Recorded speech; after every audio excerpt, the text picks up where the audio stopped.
দুইটা দুইটা ভয়ঙ্কর পাপের কথা বলে দেই।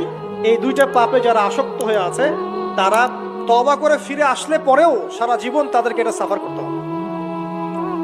কথা বুঝতে পারছেন না? তওবা করে ফিরে এসেছেন মনে করে, তারপরেও আপনাকে সারা জীবন এই পাপের ফলটা ভোগ করতে হবে। এক, মাদক দ্রব্য। দীর্ঘদিন সেবন করেছেন, তওবা করেছেন, ফিরে এসেছেন, আল্লাহ হয়তো মাফ করে দিয়েছেন, আল্লাহ পাক মাফ করে দিয়েছেন, বাট আপনি আপনার দেহের যে ক্ষতিটা করে ফেলেছেন এটা পোষাতে পারবেন না। এক নাম্বার। দুই, তখন আপনি যদি বিয়ে করেন আপনি স্ত্রীকে সন্তুষ্ট করতে পারবেন না। হ্যাঁ। দুই নাম্বার হচ্ছে এই যে গোপনে যুবকরা যে পাপটা করে, মাস্টারবেশন, যেটাকে আমরা বলি হস্তমৈথুন, এই পাপ যেসব যুবকরা করছে বা করে, এবং অ্যাভেলেবেল এই পাপটা সবাই করে, কারণ এখন পর্নের যুগ, পর্ন দেখলে তো আর কোনো উপায় নাই, তখন তো এই পথেই যেতে হচ্ছে, নিজের উপরে নিজেকে জুলুম করতে হচ্ছে।